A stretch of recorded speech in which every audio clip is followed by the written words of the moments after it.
Hi, I'm John Stevenson, and we're going to be looking at 1st and 2nd Chronicles as we study Old Testament literature and theology.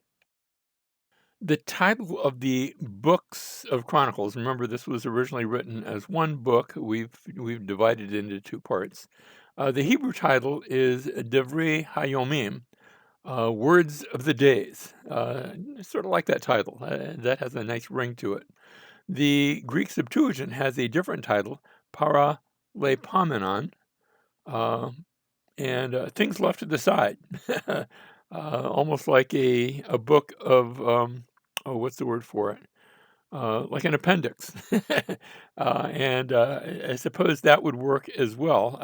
I think it's more than an appendix, but I do think that the reader assumes you already know some of the stories and knows that you're familiar with the material in First and Second Kings. Now, if we look at them all together, notice I've got Samuel, Kings, and Chronicles all together here. First Chronicles and Second Chronicles, we notice starts all the way back with a genealogy. It's not the narrative portion. We have the genealogy of David, from Adam to David. It's actually going to begin story-wise with the death of Saul. And then you have the reign of King David, the reign of King Saul, the period of the divided kingdom, Judah by itself. But then right at the end, the last few verses are going to be about being given permission to return back to the land and rebuild the temple. Now, in the Old Testament, we've already seen Genesis through 1 Samuel.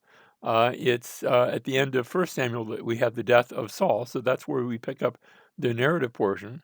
2 Samuel, 1st and 2nd Kings, we've already seen those. So the death of Saul picks up our narrative, and then we have the reign of David and of Solomon, where Israel is united during that period. But then halfway through First Kings, after the death of Saul, we have Israel divided into the northern kingdom of Israel and the southern kingdom of Judah.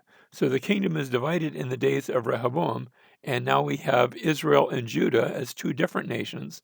At the end of that time, we're going to see the northern kingdom of Israel taken away into captivity. That's the fall of Samaria.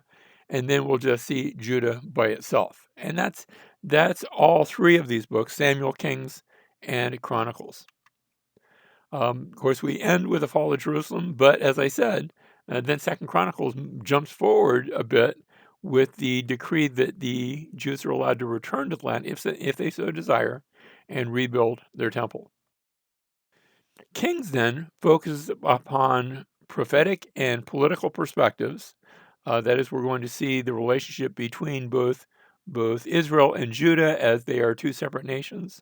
We're going to see prophets like um, Elijah and Elisha. In fact, they're central to the book of Kings. Chronicles hardly mentions Elijah or Elisha. Hardly mentions some of those other prophets, but instead the focus is on the priestly perspective. Another way of saying that, the focus is on the temple. Now, that means that when we look at Kings and Chronicles and their relationship with each other, Kings relates the historical fact, very little commentary. Chronicles more often tells us the meaning behind those facts. And in that sense, we can look at Kings having its New Testament counterpart as the Synoptic Gospels, which really doesn't give us a lot of commentary about Jesus. It's when we come to the Gospel of John that tells us the meaning of the things that Jesus said and did. And so John gives us a lot more of the explanation of Jesus' teaching and his actions. Kings then, as we're in Kings, we see the storyline going back and forth, especially once we get to the divided kingdom. It's going back and forth between the northern kingdom of Israel and the southern kingdom of Judah, and you almost need a play card to just keep everybody straight, because it'll announce that there's a king in Israel, and then suddenly it's switched down to Judah, and now there's a different king in Judah, and sometimes some of those folks have the same name, and that can be really confusing. Now, Chronicles is a lot easier because the perspective is focused primarily on the temple and the priests and the kings of Judah. That means the northern kingdom is only mentioned insofar as it is interacting somehow with the southern kingdom of Judah. Here's the rule of thumb: if you can't see it from the temple, you're not going to hear about it in First or Second Chronicles. That's just generally speaking. Now, the recipients of the book. To whom is this book written? It is written to those who had returned from exile. At least that's true of the completed volume. Now, our textbook has suggested, and they might be right, that there are elements of the book that look like they were written earlier. We've seen that phrase in Kings, such and such took place until this day. And you say, well, until this day wasn't the end of the book.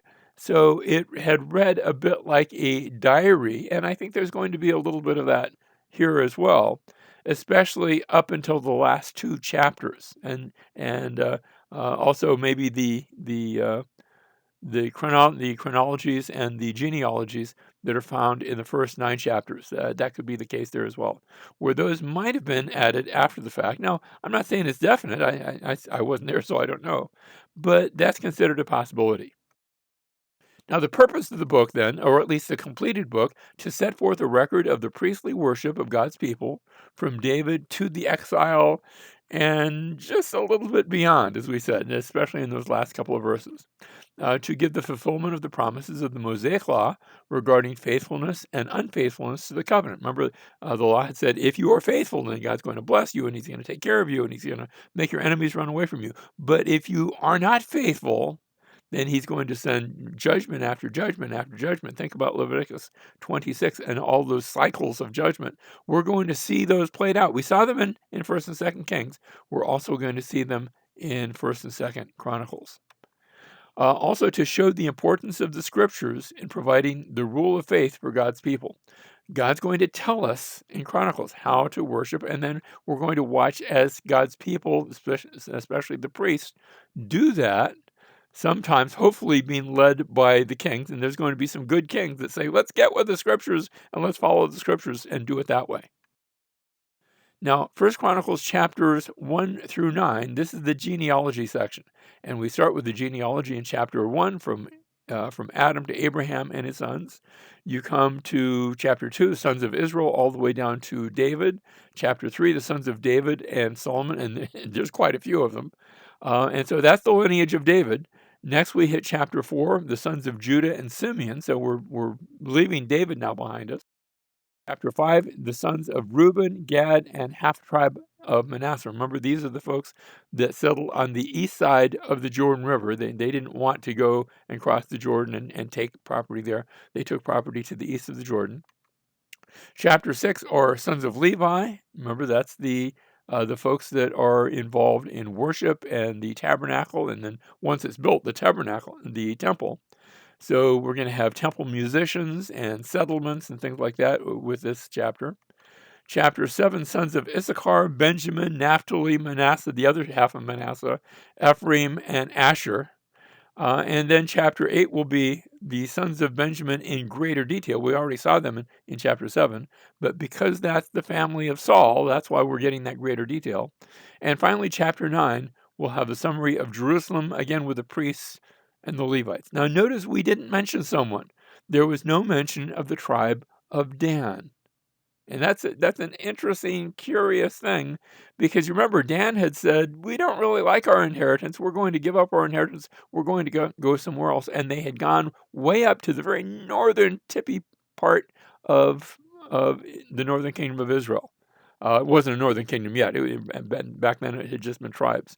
But they had established the city of Dan, and that's where the tribe of Dan is located, in that general area. And we're going to see that will be the place where some of the bad worship takes place once you have the divided kingdom. Now, we saw that in Kings, so we're not going to really look at that again. Why? Because you can't see it from the temple. And remember, that was our rule of thumb. If you can't see it from the temple, you're not hearing that much about it. So we have the chapters 1 through 9, the genealogies of Israel. And then chapter 10 picks up with the death of King Saul, sort of mid-action. And we read in chapter 10, verse 13, so Saul died for his trespass which he committed against the Lord, because of the word of the Lord which he did not keep, and also because he asked counsel of a medium, making inquiry of it. He wasn't supposed to be doing that. And did not inquire of the Lord, therefore he killed him, that is, God killed him, and turned the kingdom to David, the son of Jesse. Now, We know from Kings it didn't happen quite that fast, but we're not going to get into all the details here. So instead, we jump right to the reign of King David, starting in chapter 11. And we read in chapter 11, verse 1, then all Israel gathered to David at Hebron, and so said, behold, we are your bone and your flesh. Now, remember, it took 7 years before they did that. And there was the whole Ishbosheth story, but we're not going to go into that detail. We continue reading verse 2. In times past, even when Saul was king, you were the one who led out and brought in Israel. And the Lord your God said to you, you shall shepherd my people Israel, and you shall be prince over my people Israel. So all the elders of Israel came to the king at Hebron, and David made a covenant with them in Hebron before the Lord. And they anointed David king over Jerusalem according to the word of the Lord through Samuel. Now, as I said, no mention of Ishbosheth. Well, that's okay. There's also no mention of Bathsheba. And there is a slight mention of Absalom, but only 2 verses, and it's only in passing to talk about his children. So it reminds me of the book of Isaiah, chapter 65, verse 17, where we read, behold, I create new heavens and a new earth, and the former things will not be remembered or come to mind. And it's not that the writer has forgotten. He's just not going to go there and live there. He's not going to rehash those things in the past. He's looking to the glory days of Israel and of Judah and what God has done with his people. Chapter 21, verses 4 and 5 of Revelation says very much the same thing. He will wipe away every tear from their eyes, and there will no longer be any death. There will no longer be any mourning or crying or pain. The first things have passed away, and he who sits on the throne said, behold, I am making all things new. I don't know that that means we're going to have like memory loss and forget things that happened in the past, but we won't be living there anymore. We won't be dwelling upon that any longer. Now, we come to 1 Chronicles chapter 11, beginning of verse 4. Then David and all Israel went to Jerusalem. Now, he'd been crowned at Hebron to the south of Jerusalem. David and all Jerusalem and Israel went to Jerusalem, that is Jebus, and the Jebusites, the inhabitants of the land, were there. The inhabitants of Jebus said to David, you shall not enter here. Nevertheless, David captured the stronghold of Zion, that is the city of David. And so he's going to capture Jerusalem, and he's going to make that his capital city. We already saw last time when we were in Kings, where David had said, whoever strikes down a Jebusite shall be chief and commander. Joab, the son of Zeruiah, went up first.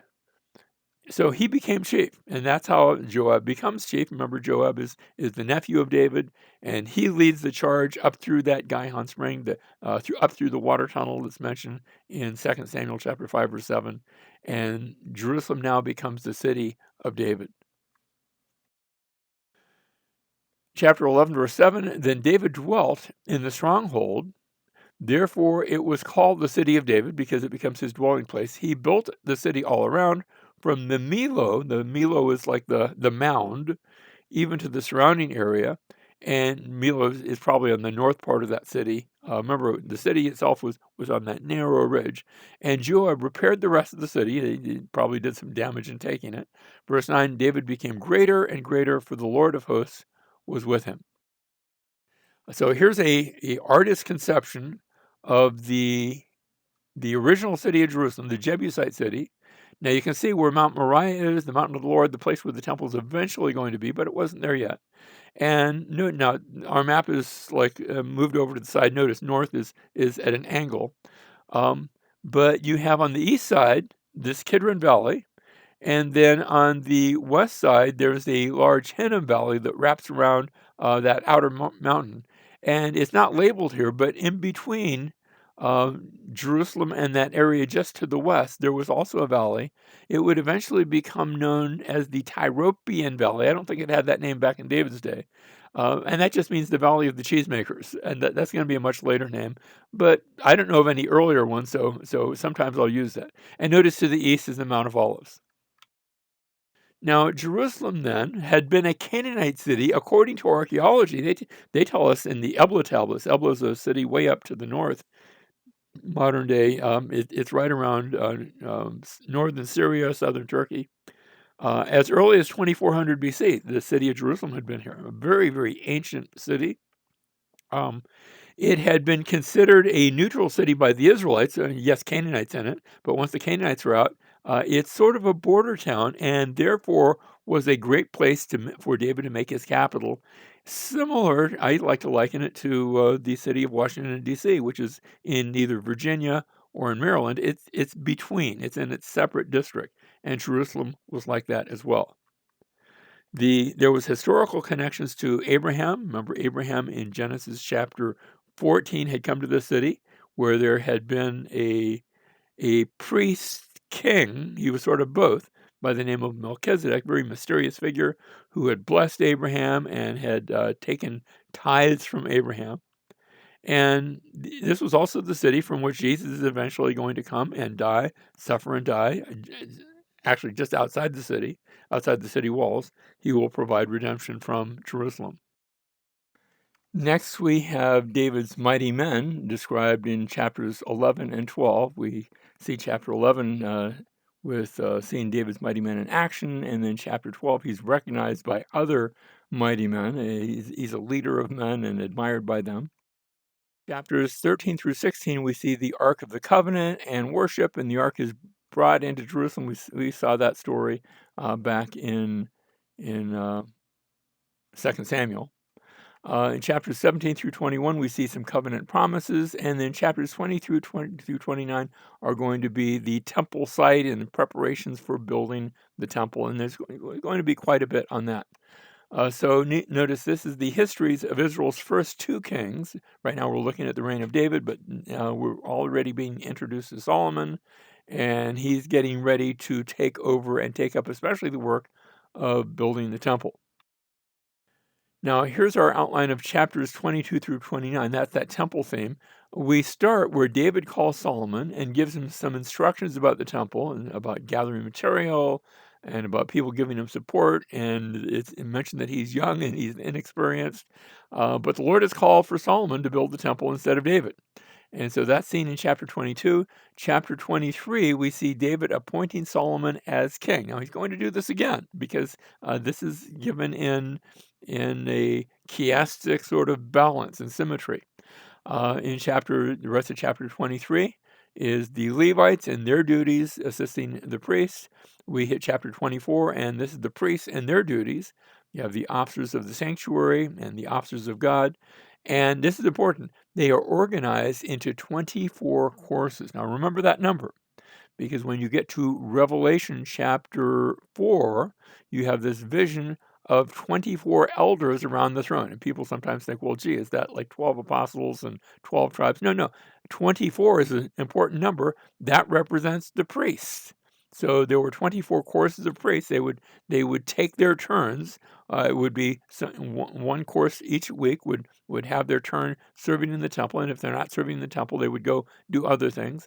That's 48 weeks out of the year, so twice each year, plus these special feasts like Passover and Yom Kippur and Tabernacles. At those times, everybody's going to be there, so everyone is serving.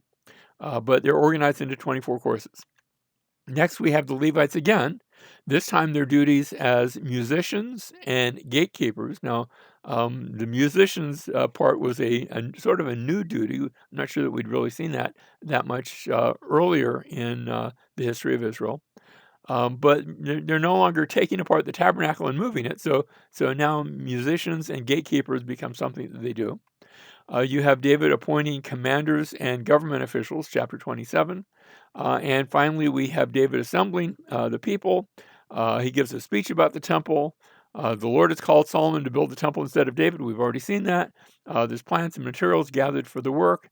And again, there's a reference to Solomon being young and inexperienced. He hasn't gotten any older since we saw it last time in chapter 22. Chapter 29 and verse 21. On the next day, they made sacrifices to the Lord and offered burnt offerings to the Lord, 1,000 bulls, 1,000 rams, 1,000 lambs, with all their drink offerings and sacrifices in abundance for all Israel. So they ate and drank. You remember the last time we read about them eating and drinking in the presence of the Lord? I'm thinking Exodus chapter 24, where the 70 elders of Israel went up onto the Mount Sinai and ate and drank with God. Well, here, almost like a throwback to that, they ate and drank that day before the Lord with great gladness, and they made Solomon the son of David king a second time. We already saw it the first time. Uh, but now a second time they're going to, I guess we would call it confirming his kingship. So yes, we saw it back in chapter 23, verse 1, but we're seeing it again. And they anointed him as ruler for the Lord and Zadok as priest. So we have noticed the king is crowned, but then he's crowned again. And it reminds us of Jesus, who comes the first time in a triumphal entry. But let me say, he's going to come again. Yes, he came the first time. Yes, he was recognized as people called him king. But he's going to come again. And then they'll really call him king when he comes the second time. Hebrews chapter 9, verses 27 and 28, inasmuch as it is appointed for men to die once, and after this comes judgment. So Christ also, having been offered once to bear the sins of many, will appear a second time for salvation, without reference to sin. He's not going to come and die for sins again, to those who eagerly await him. So yes, he came, and yes, he's going to come not two or three times, a second time. That's it. When he comes, that will be enough. Now, we have then Second Chronicles. We looked at First Chronicles already. We come to Second Chronicles. Chapters 1 through 9 are going to be the reign of Solomon. In chapters 10 through 12, we'll see the kingdom split under Rehoboam. And now you're going to have not just a focus on Judah. We're not going to really be looking a lot at the northern kingdom of Israel. It's there, but that's not the focus of this book.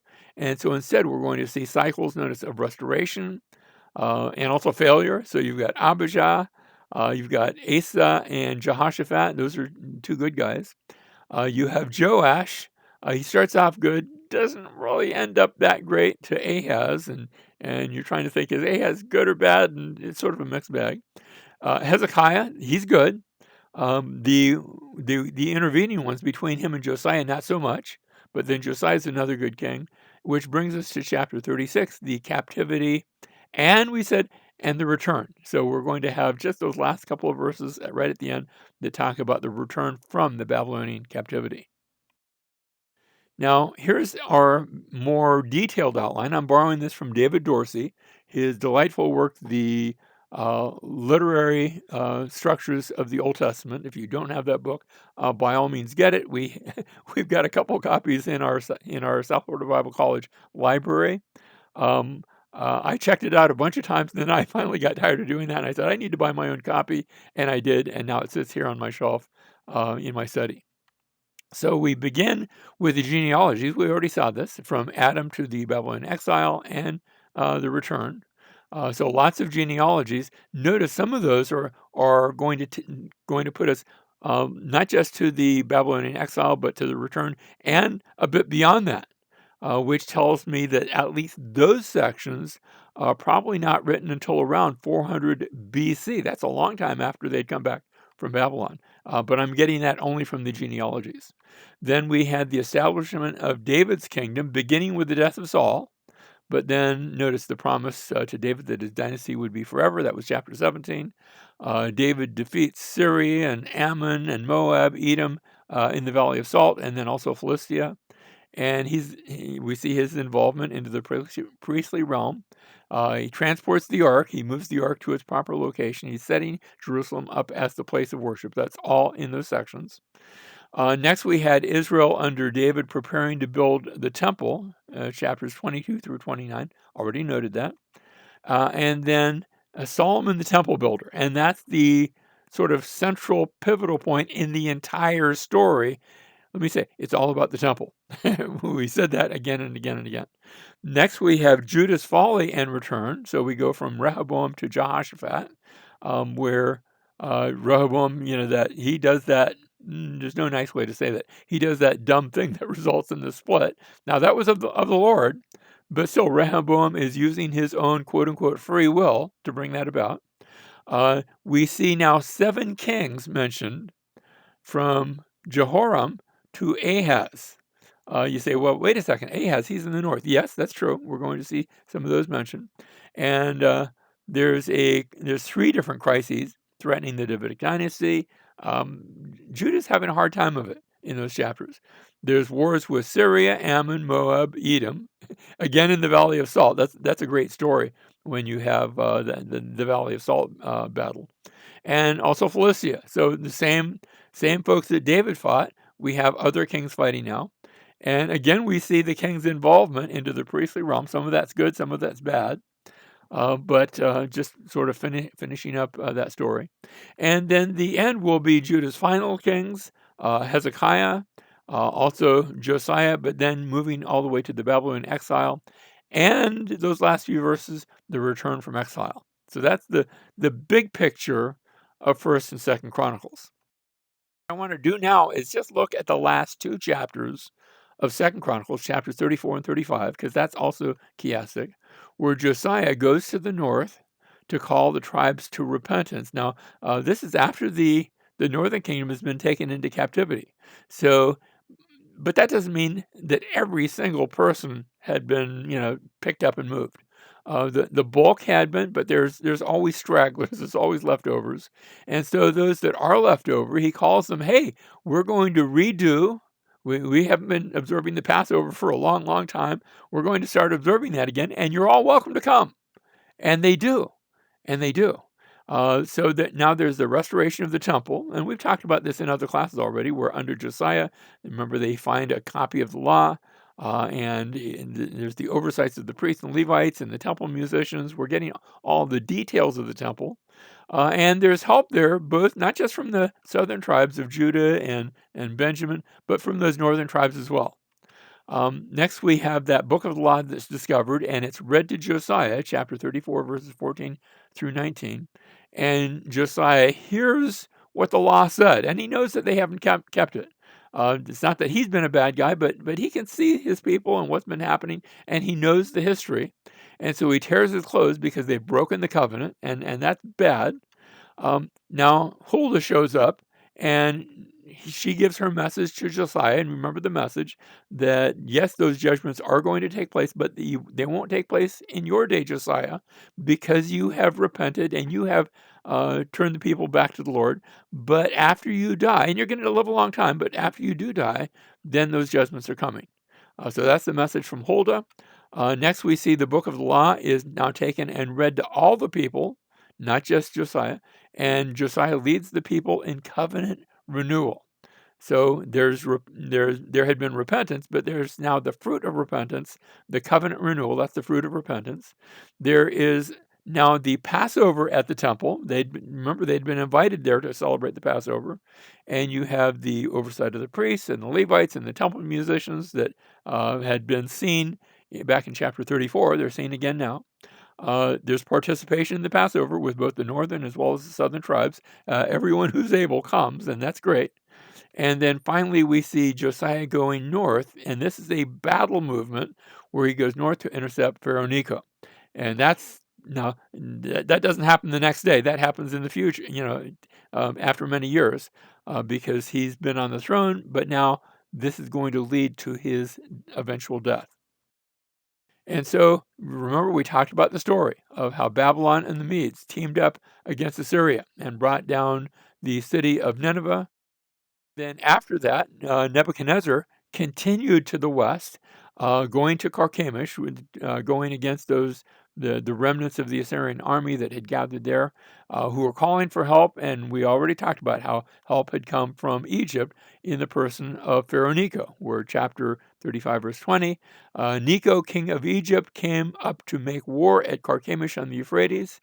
And on his way there, Josiah went out to engage him, and Josiah does that at a place called Megiddo. Perhaps you've heard the term Har-Megiddo, or we say Armageddon. That just means Mount of Megiddo. And there are some small mountains in the area. I think it's more symbolic than anything else. But there's a pass in the mountains, and Megiddo covers the pass. And Josiah goes out to try to intercept Pharaoh Necho in the process. And so chapter 35, verse 21, but Necho sent messengers to him saying, what have we to do with each other, O king of Judah? I'm not coming against you today, but against the house with which I'm at war, that is Babylon. And God has ordered me to hurry. Now, he claims that the God, I'm assuming that's the one that he's referring to, Elohim, has ordered him to hurry. Stop for your own sake from interfering with God who is with me, so that he will not destroy you. Now, is Necho making a true statement, or is he merely, can I say, sort of blowing smoke?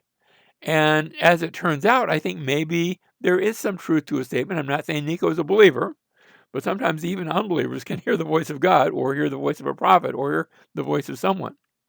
And so Necho is on his way, and he tries to dissuade Josiah from interfering, but he is unsuccessful. And so notice when he says, God has ordered me to hurry, I think maybe we should not dismiss that. And so he says, God's ordered me, God's with me. And however, we read, however, Josiah would not turn away from him, but disguised himself in order to make war with him. So here's Necho coming up to Megiddo, and Josiah coming out to meet him, nor did he listen to the words of Necho from the mouth of God. So this is not just Necho telling us that this is the mouth of God. This is the writer of the scriptures telling us the same thing. And maybe Josiah should have listened. But instead, he came to make war on the plain of Megiddo. So they have this big epic battle at Megiddo, at Har Megiddo, at Armageddon. That's where we get the later symbolism when we get to the book of Revelation. And archers shot King Josiah, and the king said to his servants, take me away, for I am badly wounded. Verse 24, so his servants took him out of the chariot and carried him in the second chariot which he had, and brought him to Jerusalem, where he died and was buried in the tombs of his fathers. All Judah and Jerusalem mourned for Josiah, because he's going to be the last good king that Judah will see.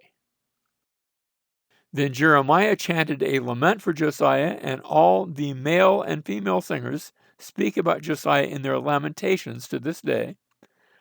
We have those lamentations, notice, and they made them an ordinance in Israel. Behold, they are also written in the Lamentations.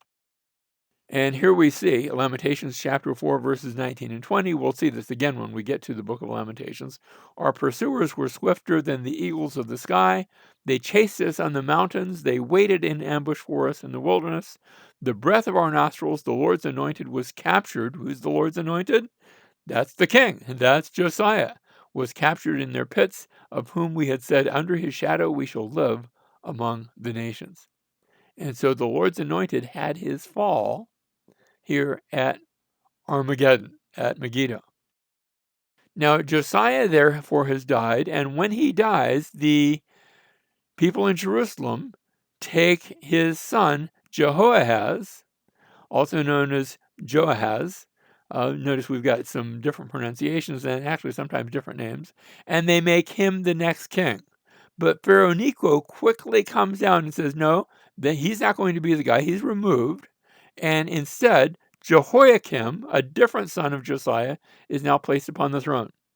And the Egyptians do that. Pharaoh Necho does that. Notice he's also got the name Eliakim. I'm just going to call him Jehoiakim. And then Necho goes north to fight against Nebuchadnezzar. He loses. We've already seen that. And he comes running back home to Egypt with Nebuchadnezzar hot on his tail. And Nebuchadnezzar comes to Jerusalem, captures Jehoiakim, captures Jerusalem, and says, you can continue to be king here, but from now on, you're answering me. From now on, I'm your bigger king. You're going to be the smaller king. You don't go making alliances with Egypt. I don't want to hear where you've been doing any alliances. Your only alliances with me. Just keep it between you and me. That'll be the end. And Jeremiah advises him, this is all of God. So you just follow the Lord. Don't enter into alliances with people, and just keep your nose clean. And he doesn't do that. so that by 597 BC, now it was 605, a few years later now, Nebuchadnezzar comes back, and as he lays siege to the city of Jerusalem, Jehoiakim dies while the city's under siege, and now with him dead, Jehoiachin, his son, also known as Coniah, also known as Jeconiah, three different pronunciations of his name. He's like a teenager, and he becomes king only for about 3 months.